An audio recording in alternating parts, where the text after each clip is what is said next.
Welcome everyone to the City of Joliet Council meeting here Tuesday, February 3rd, 2026 at 6:30.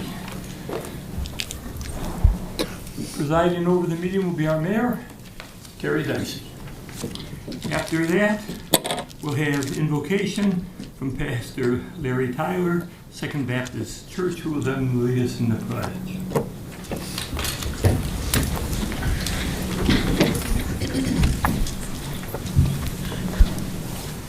Let us pray.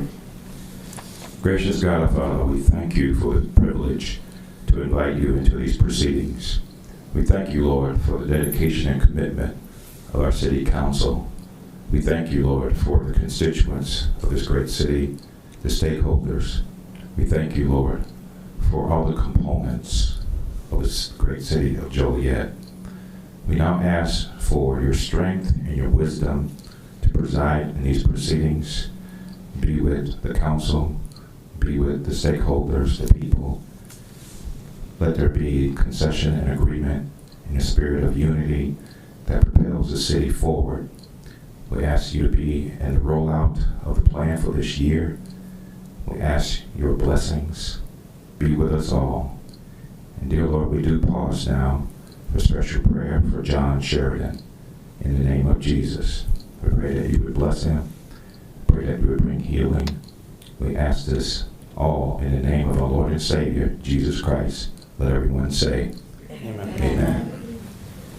I pledge allegiance to the flag of the United States of America and to the republic for which it stands, one nation, under God, indivisible, with liberty and justice for all.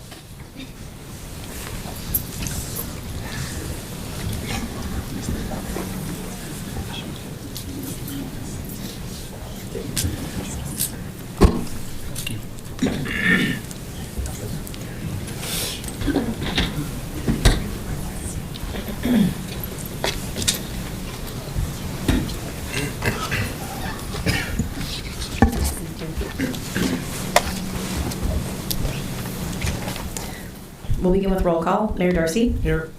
Councilman Cardenas. Here. Councilman Clement. Here. Councilman Hug. Here. Councilwoman Ibarra. Here. Councilman Moreno. Here. Councilman Mudrin. Here. Councilwoman Quillen. Here. Councilwoman Verdon. Here. Next is the approval of the agenda. Is there a motion to approve the agenda as written with the following change? Postpone Council Memo number 98-26, award of contract for Peregrine Technologies to be voted on at the February 17th, 2026 City Council meeting. So moved. Second. It's been motioned and seconded to approve. Councilman Cardenas. Aye. Councilman Clement. Aye. Councilman Hug. Aye. Councilwoman Ibarra. Aye. Councilman Moreno. Aye. Councilman Mudrin. Aye. Councilwoman Quillen. Aye. Councilwoman Verdon. Aye. Mayor Darcy. Aye. Motion carried.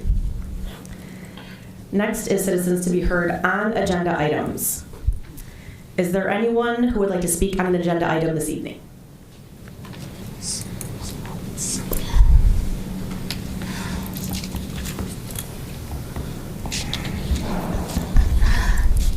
My name is Candy Garland, you know that. And hey, again, I'm speaking on this agenda item number 108-26 about the center point, phase thing here. As I said last night, some great points that I made about of how much center point has negatively affected people and everything. There's more to it and everything, which I go and get my 4 minutes, 4 minutes only allowed to say all the things, There's so many points that I know you all know about everything that we are facing here.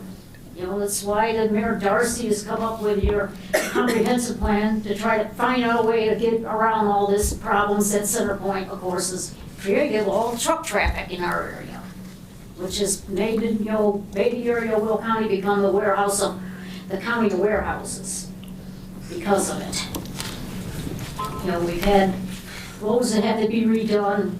We have ongoing construction that's never going to stop because the trucks just, keep coming more and more. And if Center Point was never here, we wouldn't have these trucks. We wouldn't be having all these warehouses.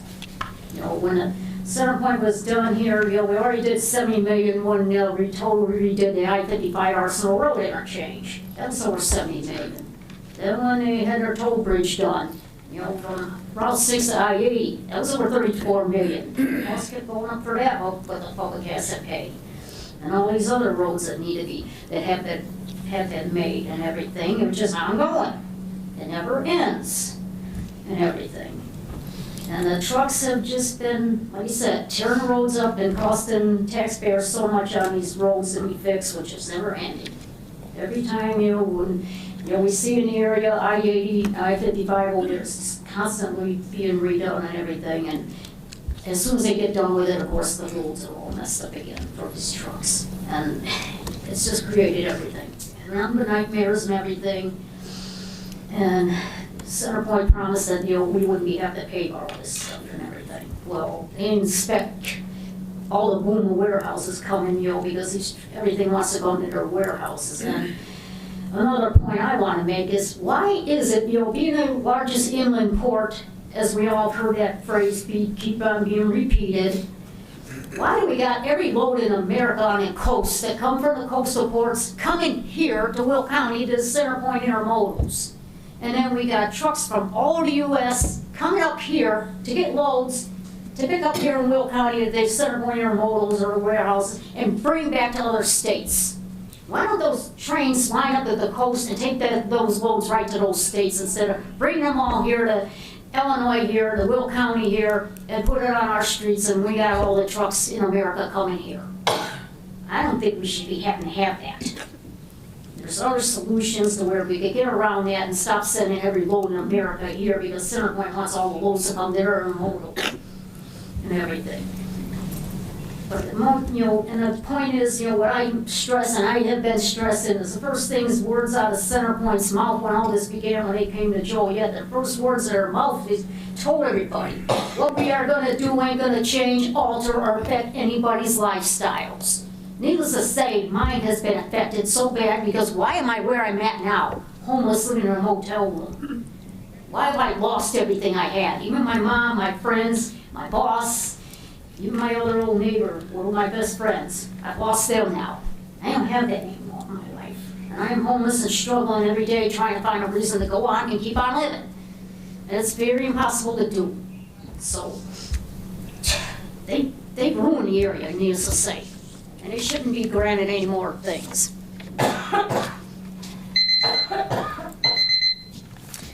Is there anyone else who would like to speak on an agenda item this evening? Okay, seeing none. Next are council committee reports. First, we will hear from Land Use and Economic Development. Land Use and Economic Development met here in council chamber on January 21st, 26th at 3:30. In attendance was Councilwoman Ibarra, Councilman Mudron, and myself, along with city staff members. We reviewed 2 agenda items. Agenda item TMP 9380, honorary street name designation for Reverend Larry Ellis Way, Wallace Street between Joliet Street and Ottawa Street. We had a few people come in public comments. Petitioner Trista Brown and others talk about the Reverend Larry Ellis and the street dedication. Councilwoman Ibarra also spoke about the Reverend Larry Ellis and his contributions and commitment to Joliet. Following our review and discussion, the committee recommended advancing this item to full council for approval with our support. Then we reviewed TMP 9451, which is a resolution conveying 12 properties to the Will County Habitat for Humanity, Inc. Community Development Director Dustin Anderson spoke about the surplus properties and how the city is trying to strategically divest some of these properties. We have partnered with Habitat for Humanity and have gone through, Habitat has gone through and identified 8 parcels that found to be readily buildable. The city would like to have a resolution that will allow us to convey those parcels to Habitat for Humanity. Following a review of that and discussion, the committee recommended advancing this item to full council for approval and our support. Did I miss anything or need to add anything? No, that's perfect. Thank you. Mayor, that's my report. Thank you. Public Safety. Yeah, thank you. The Public Safety Committee met today here in the council chambers at 5:30. Present was Councilwoman Suzanne Ibarra, Councilwoman Jan Quillman, and myself. We approved the minutes from January 6, 2026. And then under agenda items, award of professional services agreement for ambulance billing services for the City of Joliet Fire Department 2026 through 2028 to EMS Management and Consultants, not to exceed $1 million for 2026 through 2028. This will save the city some dollars with this new contract. Next, purchase of 4 complete Horton ambulances from Foster Coach in the amount of $1,571,356 for budget years 2027 through 2028. We'll get 2 1 year and then an additional 2 the following year. So it'll be a total of 4. Then purchase of 12 Bullard QXT Pro Thermal Imagers and 12 basic feature packs for the Joliet Fire Department from Ding's Fire Company in the amount of $91,140. Their current end of life has come with these with this equipment, so that's on tonight's agenda for approval. Then approval of purchase of uplift of 1 new vehicle for the Investigations Division. Asset forfeiture detective not to exceed $65,000. The chief explained that every 2 years we do this. The current vehicle that will be replaced, that will go back to the pool. And the money is coming from asset forfeiture. We did speak yesterday about this Peregrine contract. Deputy Chief Boatsum is going to come back on the 17th of February to give the council and the public a demo of what this actually does. We did make a motion to move it to full council with no recommendation. We just don't have all the information yet, but I'm sure that after the demo, this will get approved. And then there was under ordinances, ordinance amending chapter 12, section 13G to impose lift assist fees in accordance with House Bill 2336. This was talked about from our fire chief yesterday. Basically what's happening is some of these assisted living facilities are calling the ambulance multiple times, many times a week, months, and this is adding up. So this is going to put a stop to some of that, I believe. Suzanne Ibarra did bring up, make sure we let these places, these establishments know that what we're trying to do here. So we'll let them know.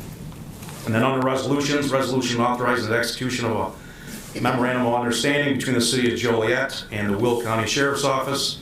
Basically, our narcotics need to be, this is an incinerator. So this is just an agreement. This is going to be no charge to the city of Joliet, and Will County Sheriff's Office is going to take care of this for the Joliet Police Department. And then under a resolution to accept and implement a grant from the Illinois Department of Commerce and Economic Opportunity under Public Act 103-006. Basically, this is a grant for $50,000. Our Illinois State Senator put this together, Meg Capel, and basically what this is going to do is give the city of Joliet, the police department, 14 drones total. So that's going to help the police department out there. We do not have any new or old business, not for final action or recommendation. There was no public comment. All these items, except for the Peregrine contract, were voted on and to move on to the full council. Did I miss anything? No? Okay, thank you. That's my report, Mr. Mayor. Thanks, Joe. Public service. Public service met here in the city council chambers yesterday at 4:30 in the afternoon. On the committee in attendance was Councilwoman Reardon, Councilman Mudrin, and myself, as well as public service and public works and public utilities staff. We had 9 contracts to look at, and when we look at contracts, what we're doing is working with the staff to make sure they were bid correctly. The vast majority of contracts that we look at go through a blind bidding system where it's sealed. And under the law, they meet all the criteria, the low bidder gets the award, and then we have 4 change orders. I won't go through all 9 contracts. There are several of them that are just small, like fixing a garage door at our new facility at Osgood that we're going to convert for our use at Public Works. The big ones were $805,000 for 6 Peterbilt chassis, along with 2 heavy dump bodies. These are trucks that will be used in both the Public Works and Public Service. There's a 2-year outlay for that, so they won't most likely be delivered for 2 more years. We looked at those. That wasn't bid. That was done through a system with the state, where the state kind of clears the bids and gives the lowest price they can. The big ones were about $9.3 million on a contract with the ongoing water main improvement project to deconstruction for work on Larkin Avenue and Theodore Glenwood, and $6.6 million to Austin Tyler for the Glenwood and West Acres water main improvement project. And along with that, a roughly $6 million engineering contract with Burns and McDonald. You won't see any reviews, any award contract for them. This was awarded in 2023 when we went into the alternative water project. And so every year they get that year's portion of the overall contract. $4.6 million in engineering is in line with industry standards on roughly $66 million worth of water main replacements this year, which comes out to about 20 miles. So that's less than about 8% of the contract. That's kind of where you want to be with engineering. Under change orders and pay estimates, we looked at 4 that were there. One was the change order in the amount of $75,000 for Mead Electric. They provide us with consulting services on electrical. Also, we adjusted the completion date for the Hagee Park Water Main Improvement Project for P.T. Farrell. Because of some issue that had come up, they weren't able to finish it by December, so we'll finish it by April. So we looked at all these items, discussed them amongst ourselves, the 3 of us, and with staff, and found them all to be in order. And so therefore, everything on the agenda was passed unanimously and moved forward to this council with committee recommendation to approve. Did I miss anything, folks? No, good job. All right, that's my report. Thank you. I show no other reports. Under consent agenda, approval of minutes. It is recommended the minutes of the pre-council meeting January 5th, 2026 and council meeting January 6th, 2026 stand approved as recorded. Invoices to be paid. It is recommended this report be approved. Council memo number 87-26, award of contract for overhead door repair at the 9 Osgood Street facility to Wonderlick Doors in the amount of $51,735. Council memo number 88-26, approval of purchase and upfit of 1 new vehicle for the Investigations Division asset forfeiture detective not to exceed $65,000. Council memo number 89-26, approval of purchase of 2 heavy-duty dump bodies from Henderson Products Incorporated in the amount of $120,463.18. Council memo number 90-26, approval of purchase of 6 Peterbilt chassis from JX Truck Center in the amount of $805,748.92. Council memo number 91-26, approval of change order number 1 for the 2024 electrical maintenance assistance contract on behalf of Mead Electric Company Incorporated in the amount of $75,000 and payment request number 6 in the amount of $72,206.84. Council memo number 92-26, award of contract for the East Side Wastewater Treatment Plant Influent Pump N2 emergency repairs to Xylem Water Solutions USA Incorporated in the amount of $34,044.18. Council memo number 93-26, approval of purchase of water metering equipment from Core and Main LP for not to exceed amount of $350,000. Council memo number 94-26, approval of purchase of replacement sluice gates for the East Side Wastewater Treatment Plant from LAI and Associates Incorporated in the amount of $43,468. Council memo number 95-26, approval of change order number 1 for the Hagee Park Water Main Improvements Project on behalf of P.T. Farrell Construction Company for adjustments to project completion dates. Council memo number 96-26, approval of change order number 1 for the Twin Oaks Phase 1 Water Main Improvements Project to M&J Underground Incorporated for a decreased amount of $138,007.89 and pay estimate number 5 and final in the amount of $508,410.55. Council memo number 97-26, approval of amendment number 2 to the professional services agreement for construction engineering services for the 2026 Water Main Rehabilitation Program to Baxter and Woodman Incorporated in the amount of $223,400. Council memo number 99-26, award of professional services agreement for ambulance billing services for the City of Joliet Fire Department 2026-2028 to EMS Management and Consultants, EMS MC not to exceed $1 million for years 2026 to 2028. Council Memo Number 100-26, purchase of 12 Bullard QXT Pro Thermal Imagers and 12 basic feature packs for the Joliet Fire Department from Dinges Fire Company in the amount of $91,140. It is recommended Council Memos 87-26 through 97-26 and 99-26 through 100-26 be approved. Is there a motion to approve all said consent agenda items? Motion approved.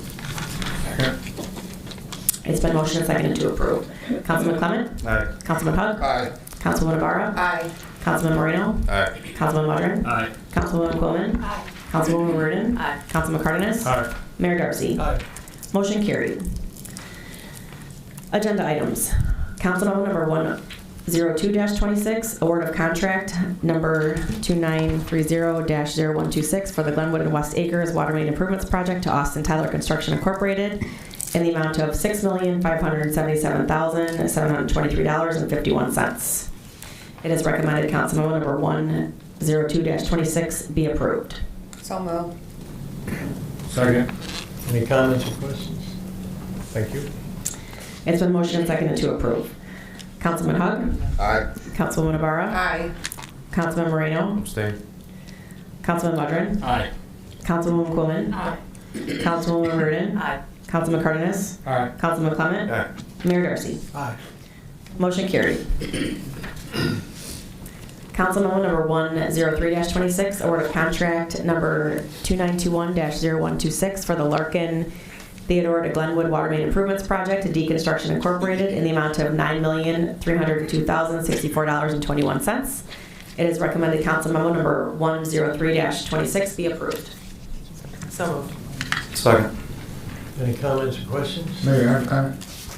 I just want to, it kind of pertains to, we have some students here from the high school participating in the civic engagement. So just so they know what's happening, we're voting on some public utilities items. And so just so you guys hear, I spoke with them last week, and they're here today and just want to welcome them. I know they're probably wondering what are we all voting on, but these are just items that are related to our sewer and water. So just welcome to the high school students from, they're with the Boys and Girls Club, and they're part of the high school, correct?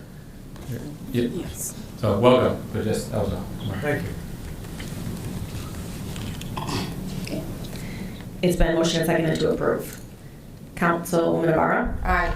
Councilman Moreno? Aye. Councilman Mudrin? Aye.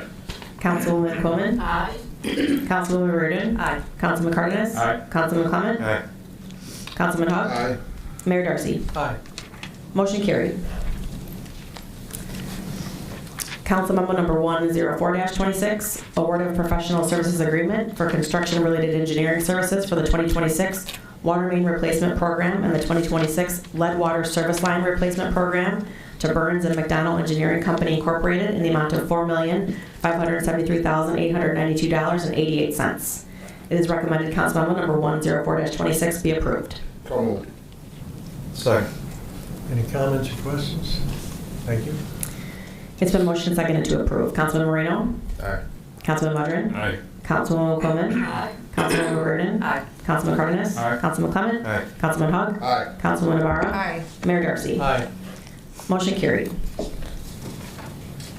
Council Memo Number 105-26, purchase of 4 complete Horton ambulances from Foster Coach in the amount of $1,571,356 for budget years 2027 through 2028. It is recommended Council Memo Number 105-26 be approved. So moved. Second. Any comments or questions? Thank you. It's been motioned and seconded to approve. Councilman Mudrin? Aye. Councilwoman Quillman? Aye. Councilwoman Reardon? Aye. Councilman Cardenas? Aye. Councilman Clement? Aye. Councilman Hug? Aye. Councilwoman Ibarra? Aye. Councilman Moreno? Aye. Mayor Darcy? Aye. Motion carried. Under ordinances, Council Memo Number 107-26, ordinance approving an amendment to the final planned unit development of Prairie Landing subdivision, ordinance number 18739 to allow additional house plans, PUD-1-26. It is recommended that ordinance be adopted. Mayor? Yeah. I have a request, actually, and I had talked to the representatives from Horton as well as the staff about this. And I understand with the market, offering a single-story ranch is too. I'd like to. The only thing I want to see, I thought of it since yesterday, sorry for the last minute, is a cap. I don't wanna see all the houses, single family 1,500. A cap on what percentage of that development can be the single family smaller.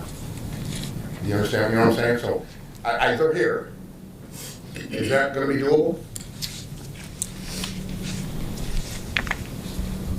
Hi, good evening, Mayor Garcia, members of the council.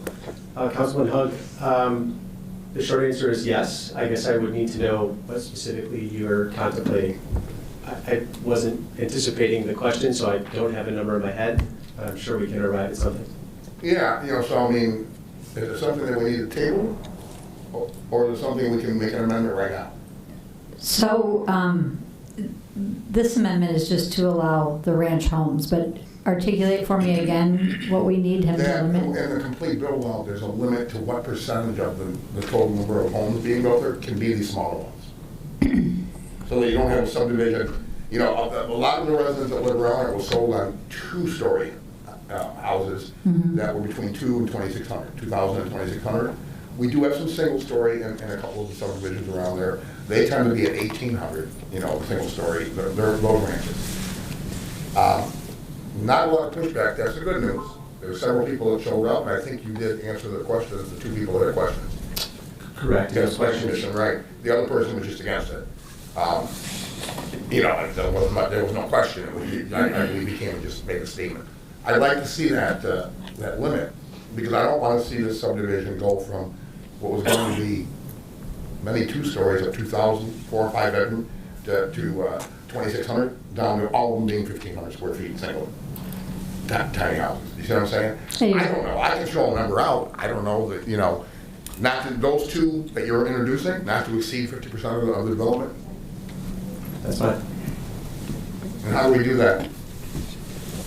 Can we legally, Todd, add that right now and then go ahead and vote?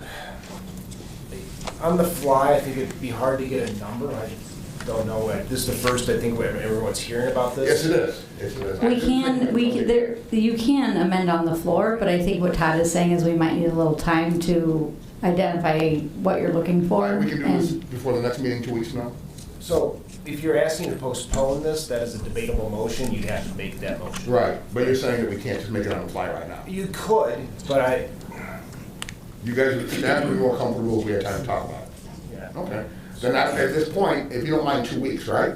And I'm supportive if we make this change, you and I talked. Yep. That we postpone this for the next meeting 2 weeks from now, and that gives me, staff, and board a chance to come to the number that would be most suitable. But you understand what I'm trying to accomplish. And I do apologize, I didn't think of it till today.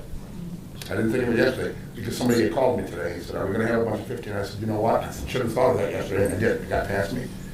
So that's what I want to do, is put a cap. I don't want to see it turn into a bunch of 1,500 square foot.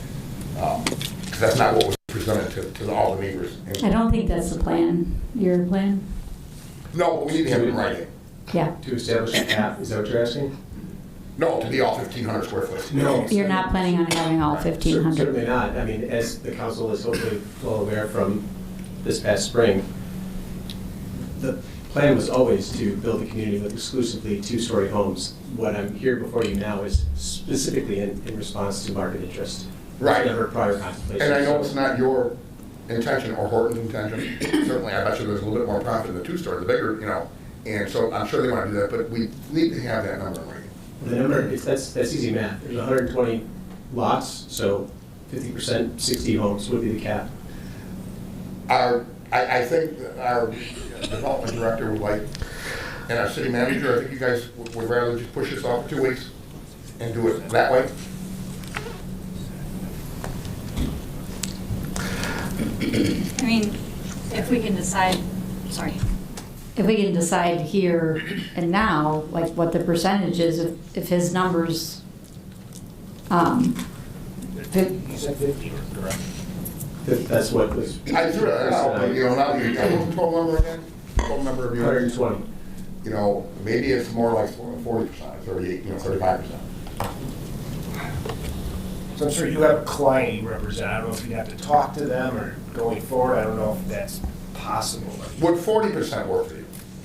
I can support tonight if 40% works for you, but like you said, you touch your client, you represent important. Yeah, understandably. I believe that the answer is yes. I'm not specifically in a sales and marketing role for D.R. Horton, so I don't have the ability to know that definitively.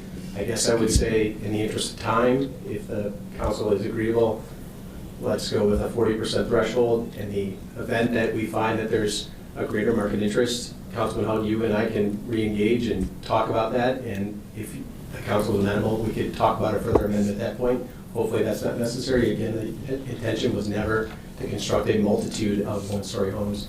The intention was always to focus on two-story And I'm homes. presuming their goal is probably not to even meet 40%, Mike, but I'm sure they would rather have as many two-stories as they can, the larger homes.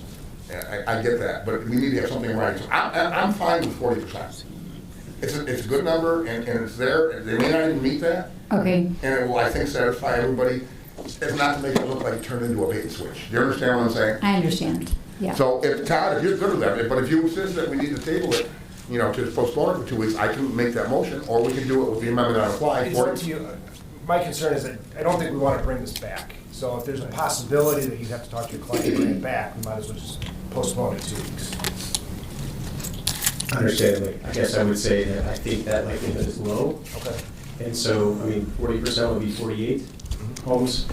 If you would like to amend the approval or the form of the ordinance now, to state as much, we can do that. So we would just need to amend the ordinance, then introduce the substitute ordinance that you're asking for? Models, single level models would be no more, not to exceed 40%. Up to 40%. Yeah, so it's up to the council, but I think what Todd was saying is he's just more comfortable having some time to do it, but we would just need you to we'd have to come up with the amended language right now.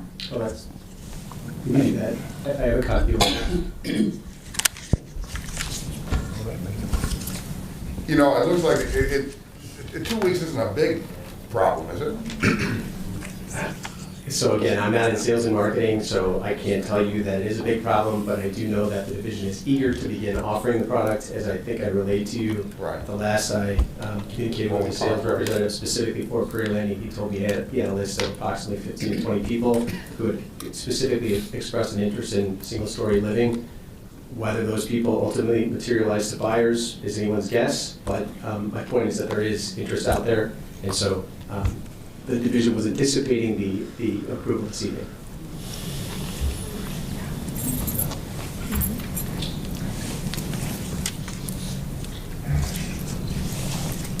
So I believe what you're doing is making a motion to approve with the amendment of a cap of 40%. On the two models that work. Correct. That's all I'm doing. Right. And nothing else is changing. As we talked yesterday, lot sizes aren't changing. Nothing's changing except for introducing these two models. And the only thing I'm doing now is saying, let's put a cap on it, right? I understand that you're hoping that you do less than that. The company hopes they do less than that. But I think everybody's more comfortable seeing the cap on it. I'd be comfortable with that motion if that's what you're making. All right, my motion would be to approve the amendment with the change, or should I call it an amendment to the amendment, stating that these two models that we're approving on this amendment, that I'm making a motion to approve, that they cannot exceed 40% of the total housing stock of that dwelling. Correct.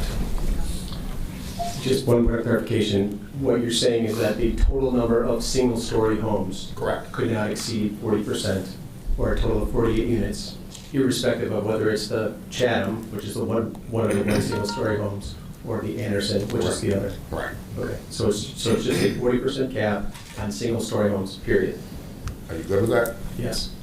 Did I say the motion correctly, Todd? I think you did. I think we have a motion. Is there a second? Second. Thank you. Thank you, everybody, for your patience.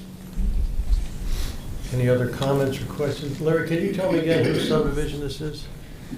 Yeah, let me step in front of this. Thank you. John Farragut, Number you're one, listening tonight? Yeah, in the patch, John Farragut did a headline, the Darcy Housing Subdivision. Okay.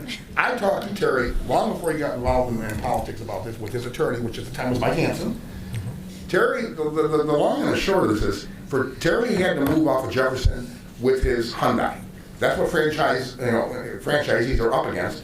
The companies that they franchise from get to tell them, hey, no, you can't be here anymore. You need a bigger footprint. You need further west. That's what Terry was told. If you don't move, you lose your franchise. He went there, and Stroger, he was a farmer with no kids, and his wife had passed. He had some nieces and nephews. And he passed, and it became available. Well, the nieces and nephews would only sell the entire part. He only needed 20 acres? 10 acres of the total. So he tried to negotiate with them, and eventually he bought it. And then his intention at the time, and I knew that, was to turn around and sell it to somebody to develop it for whatever the city council would like, and he found somebody to sell it to. He does not own any interest in this development. You don't have any stock in Horton, right? No stock in Horton. I wouldn't be voting on it if I knew he did. He wouldn't be voting on it if he knew he did. It is not a Darcy development. It is a Horton development, and they're, I think, the largest or second largest residential developer in the nation. And you can confirm that, right? As the attorney, Mr. Darcy is not part of this development as far as... Correct. Okay. So D.R. Horton, as the council will recall, was the applicant. In the end, D.R. Horton assigned the contract to a third-party developer by the name of Ross Lane Development LLC. Ross Lane purchased the property, developed the property, and D.R. Horton is purchasing finished lots back. So as we speak, D.R. Horton owns something in the order of 30 lots. And there's a scheduled lot takedown where we buy lots on a scheduled frequency, so that ultimately we will own, build homes on, and sell all the lots. Thank you. And to be clear, once again, our mayor does not have a financial interest whatsoever in this. He sold the land only because he got stuck with the entire amount of land until we can move out there, correct? I tell my wife, I said, I'm not really not involved in this. She only believes what she reads in the past, that's hard. She want a new house. Okay. So, there you have it. We talked about it, yeah. John, would you get it straight? All right. Councilwoman Quillen. Aye. Councilwoman Reardon. Aye. Councilman Cardenas. Aye. Councilman Clement. Aye. Councilman Hogg. Aye. Councilwoman Navarro. Aye. Councilman Moreno. Aye. Councilman Mudron. Aye. Mayor Darcy. Abstain. Motion carried. Okay. Moving on. Let's see. Council memo number 108-26. Ordinances associated with Centerpoint Intermodal Center at Joliet Phase 28. Ordinance approving the preliminary plat of Centerpoint Intermodal Center at Joliet Phase 28, a minor subdivision, P-1-26. Ordinance approving the recording plat of Centerpoint Intermodal Center at Joliet Phase 28, a minor subdivision, RP-1-26. It is recommended that ordinance be adopted. So moved. Second. Any comments or questions? Thank you. Mayor, I'm going to excuse myself. I'm being sick, and I knew I was. I'm starting to cough, which means I don't want to stay here and keep coughing. Oh, yeah, I wanted to make sure I came from my district. All right. But yeah, I think I'm getting sick. I think you feel more comfortable, wouldn't you, Suzanne? Yes, I hope you would. feel better. I will. I think I covered everything tonight. Thank you, folks. Thank you. Sorry. You're good. I'll read that one.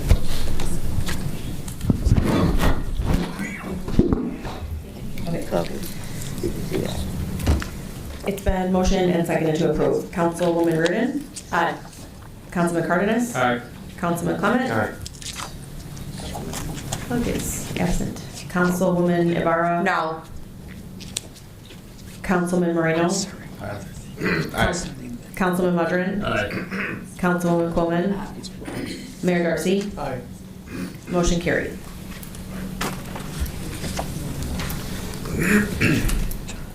Council memo number 109-26, ordinance approving a special use permit to allow a truck maintenance facility located at 3501 Shanahan Road, ZBA 2026-02. It is recommended that ordinance be adopted. Thank you. So moved. Any comments or questions? Yes, Mayor, I do. I'm sorry. We all received that email today from a constituent that was asking different questions about, we weren't sure if they were on well water or a septic tank. And this was brought before we even annexed this back in 2001. It was part of a Shanahan property. And they had denied all this back then. And we annexed it and got the property and just sat there, then we did light industrial. But I just have concerns about with the EPA here. I have nothing against the business, it's just, I was just wondering if we could get those things answered before we voted on it, for the environment, that's all. you don't agree with me because we all got that same letter today. But yes, I've been working on this for 2 weeks because I watched the zoning board, and then I was getting lots, besides what happened today, this morning, what's happened in the paper. I was surprised to see it in the patch this morning because I've been talking to other people that have been calling me. So you know me, I like to represent the residents. I'm Gary Dillman, the general contractor on the property. The water service is going to be provided by Joliet at some point. Extend it down from the corner and service the property. Their other concern with the EPA was the runoff. There will be no runoff from the property on any other property. It'll run all into the storm sewer.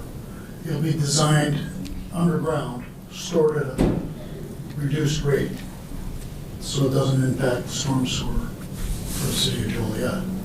That's the way the designs have been the last couple that I've done in Joliet. One of them, McDonald Avenue, which is basically the same type of facility. Everything was stored underground, maintained, drained off. There's triple drain systems put in now that were never installed in that property. One was, I don't know what it was in the beginning, but it was a restaurant at the end, and they didn't even have a decent grease trap in there. Now we triple drain everything so that there's no runoff for any pollutants, and that's maintained on the property and dumped out by the owner at his discretion. Is there a possibility that any of that drainage could get into the creek that's over there? No. That creek we won't even be close to. The building will stop at the back of the line for where the property ends, and there's an easement all the way around the property. The creek is actually further away than what it shows. There's a pond back there that was built by the owner of that property, where they used to drain off their own water from the property. Once we abandon that property, that drain will never be used, or that pond will never be used again. It'll just dry up. Thank you.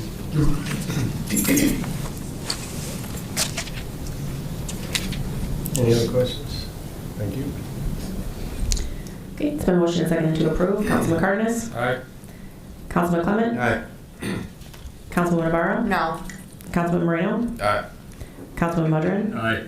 Councilwoman Quillen? It's gonna pass, so I have to vote no. Councilwoman Verdon? Aye. Mayor Darcy? Aye. Motion carried. Councilmember number 110-26, ordinance amending Chapter 12, Section 13G to impose lift assist fees in accordance with House Bill 2336. It is recommended said ordinance be adopted. So moved. Second. Any comments or questions? Thank you. It's been motioned and seconded to approve. Councilman Clement? Aye. Councilwoman Navarro? Aye. Councilman Moreno? Aye. Councilman Mudrin? Aye. Councilwoman Quillen? Aye. Councilwoman Verdon? Aye. Councilman Cardenas? Aye. Mayor Darcy? Aye. Motion carried. Under resolutions, Councilmember number 112-26, resolution authorizing the execution of memorandum of understanding between the City of Joliet and the Will County Sheriff's Office. It is recommended that resolution be adopted. So moved.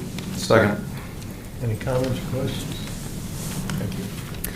It's been motioned and seconded to approve. Councilwoman Navarro? Aye. Councilman Moreno? Aye. Councilman Mudrin? Aye. Councilwoman Quillen? Aye. Councilwoman Verdon? Aye. Councilman Cardenas? Aye. Councilman Clement? Aye. Mayor Darcy? Aye.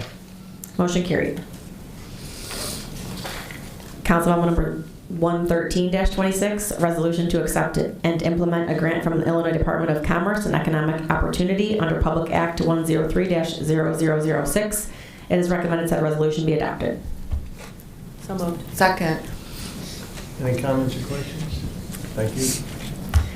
It's been motioned and seconded to approve. Councilwoman Navarro? Aye. Councilman Moreno? Aye. Councilman Mudrin? Aye. Councilwoman Quillen? Aye. Councilwoman Verdon? Aye. Councilman Cardenas? Aye. Councilman Clement? Aye. Mayor Darcy? Aye. Motion carried. Next is the city manager's report.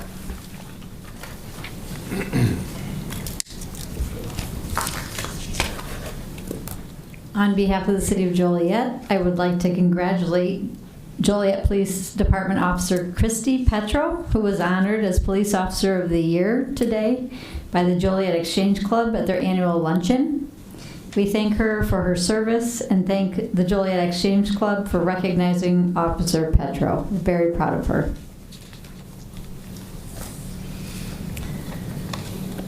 Okay, next we have public comments. We do have a few people signed up. We will start with Cynthia Schutz. If you want to go ahead and go up to the podium.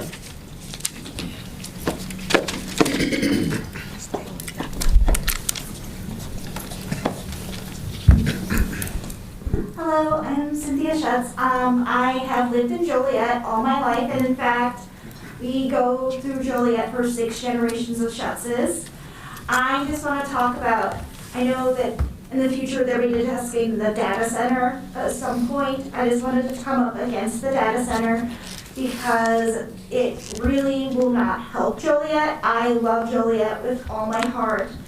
This is my home. This is the most wonderful place to live. I'm such a fan of our city, Joliet, but I worry about a data center because I worry about the noise pollution.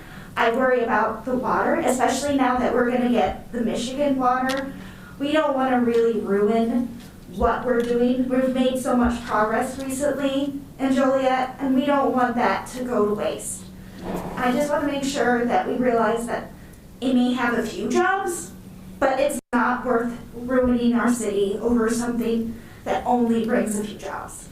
That's all I really have to say. Thank you.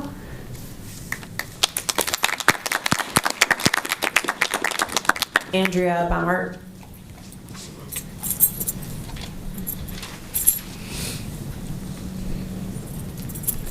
Hello, good evening. All right, few things I wanted to talk about this evening. First, I wanted to thank you all for clarifying that your lead city planner was transparent with the council up front about personal zoning conflicts. I think it's very important, and the public appreciates transparency in government, right? The broader question that leaves us with then is, who is potentially planning the data center? Like, who is the lead on that? Because we are all still getting social media ads asking us to sign a petition to support it, and we don't even know who's leading it. In my opinion, that's not good public policy. Okay? And we also still don't have answers about water source or the power usage, all of which is going to affect all of the surrounding community members. I did attend the land use meeting for the Joliet Strategic Planning Committee last week, and I did get this map.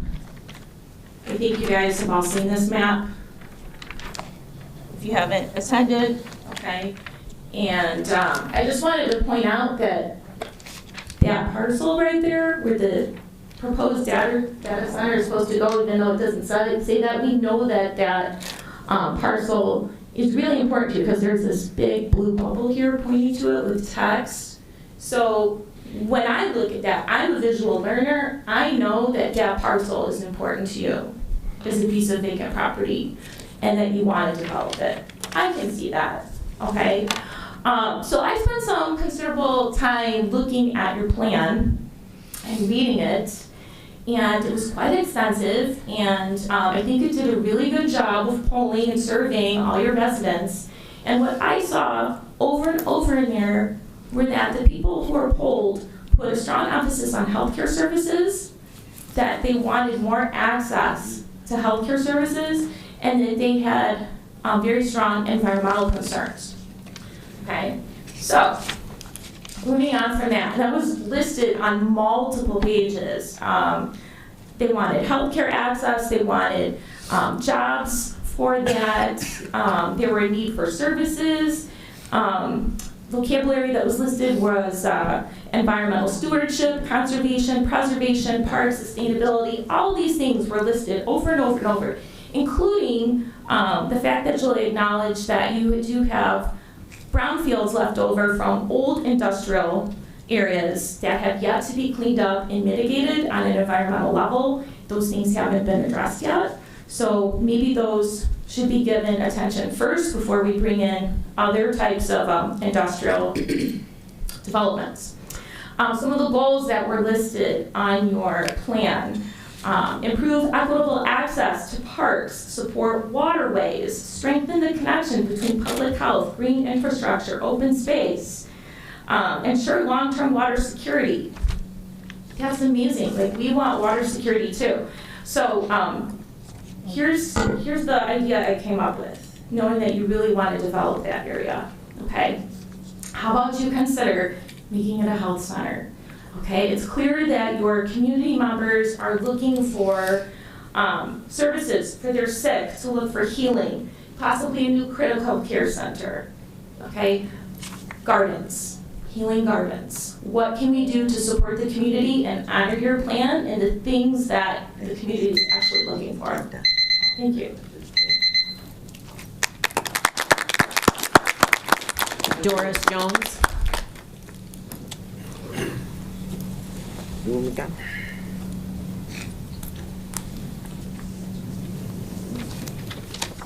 Good evening. My name is Doris Jones, and I'm here for Justice for Raven. Today, we stand not in remembrance, but in truth. We are here for Raven, a daughter, a friend, a soul whose life that was taken. July 12, 2021 is the day that changed everything. And let me be clear, this was not an overdose. This was not an accident. This was not something to be brushed aside or forgotten. This was a murder. And we are tired of silence. We are tired of assumptions. We are tired of narrative that erase the truth and disrespect the life Raven lived. Raven deserved protection. Raven deserved justice. Raven deserved to come home.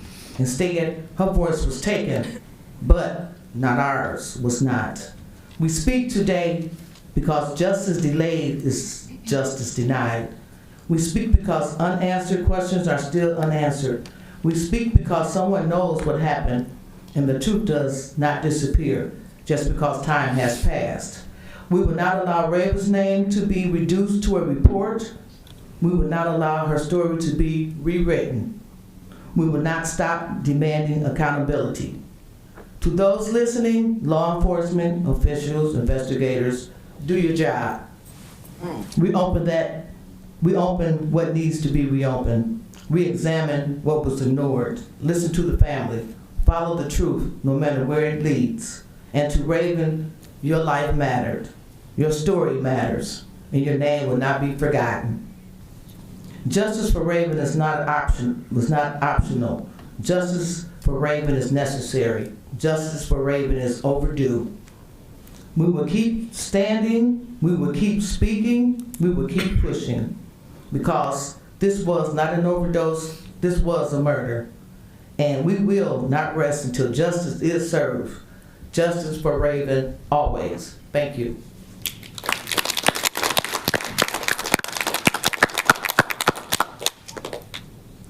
Robin Anderson. Yes, hi. I had some wrote, but unfortunately it got misplaced, but I do know what I want, and I am going to say this. We talk about, I am the mother of Raven Littlejohn, so we're going to make that clear, because for some reason nobody could understand that the last time. That is my daughter, that's my child.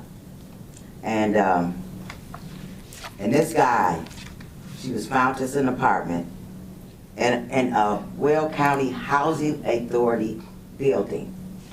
Deputy Chief Madlock was living very close to the vicinity where they found my daughter in. These people called 911. They left the scene of a crime, first felony. They tampered with evidence. They took all of her clothing, her shoes, her socks, her panties, felony number 2. And then Jasmine Morrow, she was do not ever to enter the Housing Authority property, but it was allowed. But that's neither here nor there. I came here today and I went to the police department and I'm looking at all this great things you're supposed to be doing, building this, building that. And y'all want to attract company? I mean, out-of-state people to the residents? It is not a park nowhere out there. I had to drive around for 45 minutes to find a parking spot. It's ridiculous, but you want me to come here, you want me to park somewhere, give me a ticket, but you won't take care of the thing of getting justice for my daughter.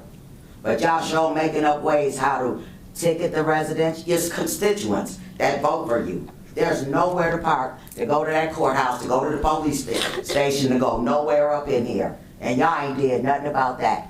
And that is totally ridiculous.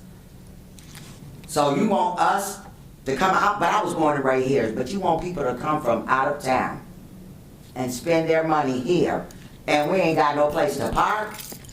That is totally ridiculous. And I want justice for my daughter. All those felonies that was committed, that man made, Deputy Chief Madlock steadily continue to live. Oh no, I forgot he moved out because I made too much noise. In the senior citizen home, you give me a break. It don't make no sense. Anthony Dunn, found in the river. Money stolen, banks messing, people been messing with the FDIC. You call everybody a non-criminal. Oh, Joliet only had 2 murders. 2 murders in a year, you're lying. The coroner is incompetent. All the drug-induced homicides that went through this town since 2020, all the murders that happened that they pulled out of that river, Pastor Reverend Beard, he wasn't no committed suicide. He wasn't doing nothing wrong but trying to help people. They found him in the river, but you won't do anything. I am sick of y'all. Y'all, it's like coming to a circus when I come up into the city council. A whole bunch of clowns and ain't nothing happening. And like I'm saying, you always trying to get somebody money, make big development projects. Let's bring money to town. Well, get us a place to park instead of making us tickets. Get my daughter justice. Do what you need to do. Stop all this whatever going on. We know we're irresponsible. Larry Hood come up in here with a cough, spraying all kind of germs. Then he decided to leave. He never once covered his mouth when he coughed. That's what it is up in here. Irresponsibility. Justice, break the silence, justice for Anthony Dunn, and especially Raven, Charity Littlejohn, Terrence Pierce, and Quentin Bailey, and all those bodies that was found murdered and thrown in the Des Plaines River. Not a suicide, none of that. They were killed and threw in that river. Do something. Stop looking like clowns. And no more, thank you, Mayor. That was sarcastic. Rick Norman. Sick of these people.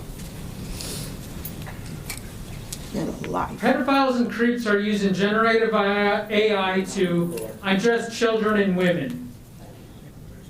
Approving of this data center is approving of the production of AI generative child pornography. This would put this council in the same boat as pedophiles. If it was known y'all were pedophiles, none of you would have been voted into your office. Pass a resolution banning data centers from Joliet. Don't be pedophiles.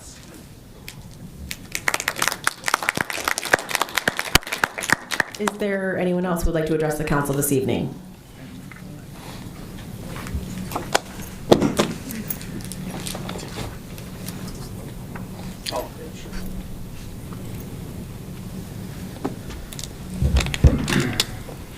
Hello. Good evening, City Council members. My name is Guillermo, and I'm coming here today as a concerned neighbor from Aurora in regard to the proposed data center to be built here in Joliet. I'm also coming here as a member of the West Suburban Illinois Democratic Socialists of America. So I'm here to speak to you all today about the financial implications of what bringing such a structure to this city. But not just to the city, what it would do for our nation. I'm sure that you've all been told by the petitioners how much the project would bring to the city. And I'm here to tell you what they won't tell you. A majority of these data centers are being used for AI storage. I know that you've heard about the AI bubble. and we're told by the petitioners that you shouldn't worry. I'm here to tell you that you should worry due to the fact that the largest AI company in the nation, OpenAI, has been hemorrhaging billions of dollars for the last few years and will be predicted to lose even more. As of October 31st of last year, OpenAI reported a loss of $5 billion in 2024, $11.5 billion last year in 2025, and is predicted to lose up to $14 billion this year.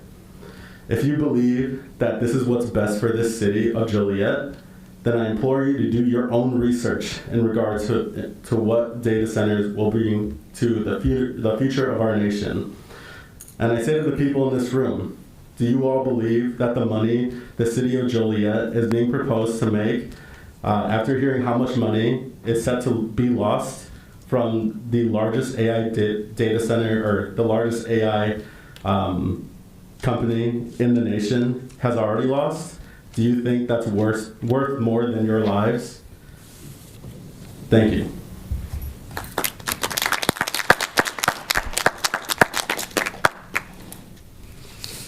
Hello, folks. My name is Abraham Garcia. I own BF Tire on Collins, and I'm here to talk about a completely different subject. For those of you who know me, I've been selling tires all my life, and semi-tires I've been doing it for the greater part for 12 years. And I'm pretty good, pretty resourceful, and I know some of you guys know me because I'm always calling all around town. But this is now concerning me, and with respect to the council members that know me and that I know you, I think I reached out to every one of you, whether here in this building or somewhere else, to have a private conversation, because I'm not the one to bring noise out, but I think this has to be brought out. And soon, and I was challenged by a couple of you, I will soon be a resident of Joliet. We're actually currently doing some permit processes now, so I will be moving to Joliet very soon. But at the same time, I'm also here, I'm a taxpayer. We own several property now in Joliet since I moved here, where we started our business. But for the past 14 consecutive years, I used to work for Goodyear and I used to work for Continental, for those of you who don't know, before I opened up my own business. And for those 14 consecutive years, I can tell you that Pomps has owned all tire business of Joliet. You know, so when I worked for Goodyear, I said, well, geez, that guy is good. You know, so 3 consecutive years of calling, never got invited to bid. Then I worked for Continental, same thing. Then I opened my own business, and I'm one of those, I earn my position. So I don't come in looking for handouts. I want to work for it, I'll earn it. Can't do it. All right, maybe you got to put your time in. Put my time in.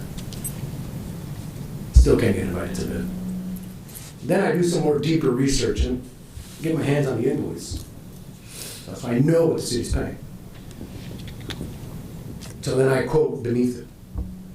I still can't get the business. Then I find out where this guy eats dinner. Still can't get the business. I've done every way diplomatically, however you guys can put it. Then I go do some more research. And I'm being told, and maybe you guys can correct the record now, any budget that gets spent, 20K or more, must be approved by this board. I mean, I don't know, last time I checked, the city of Joliet owns a lot of equipment.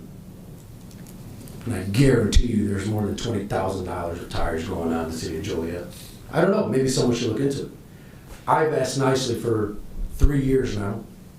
Yes, I think the message did get across to Mr. Jeff Price to allow people to bid, local guys. And he did reach out to me, we did have a meeting. And the meeting went as so, hey look, we're gonna give you an opportunity to test your tires, but we wanna know we're on a government program. Okay, what's the government program? It's just a price, it's a piece of paper with a price on there. So I'm coming here because I want it to be publicly known that business has been locked. And I think it's unfair. It's unfair to business owners like myself. And I'm not here to say what I do for the community, because that's from my heart.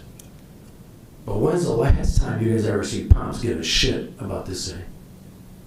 And I'm not saying, hey, give it all to BF Tire. I'm not saying that. But put me on a level playing field with any guy, I take him.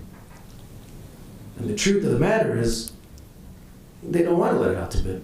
And I'm almost out of time, but I have to give this last statement because this is the most concerning of it all.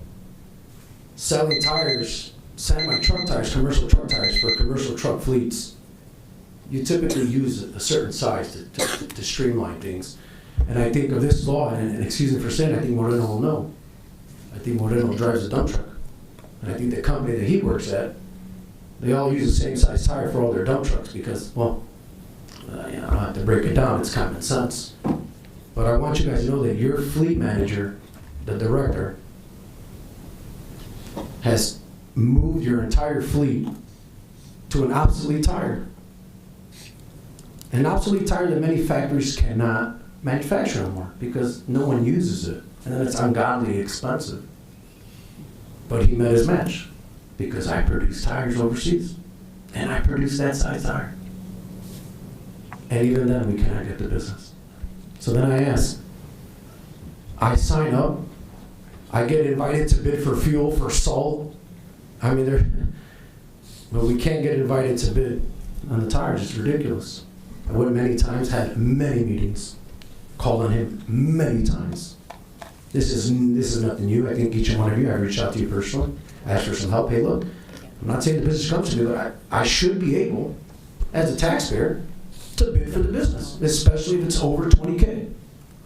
That's nicely now for over 3 years.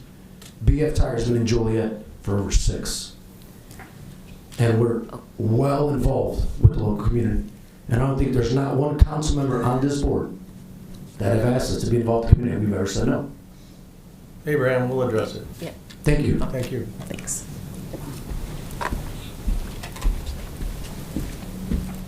Is there anyone else who'd like to address the council this evening? Okay, seeing none, we will move on to mayor and council comments. I don't have any comments. I'd just like to say that it was a very, very cold night, but I got to give credit to the nurses and some retired nurses that attended the Alex Preddy vigil last week. It was really cold. I was there also, and it's very, very sad what's happening out there. Many nurses present and retired also attended that. We were all bundled up and you couldn't see half of us unless you knew from the eyes, but it was quite the scene and it was all over the country, and I was glad that we were able to have a part of that. And I think there were about 100 people there. And happy note, I'd like to say happy birthday to our kid for Friday. Following up on Beth's statement, I also was at the luncheon this afternoon. Christy Petro was honored as the Officer of the Year, and the area she deals in for the most part, which is with juveniles, which has to be very difficult, and I give her all the thanks and credit in the world.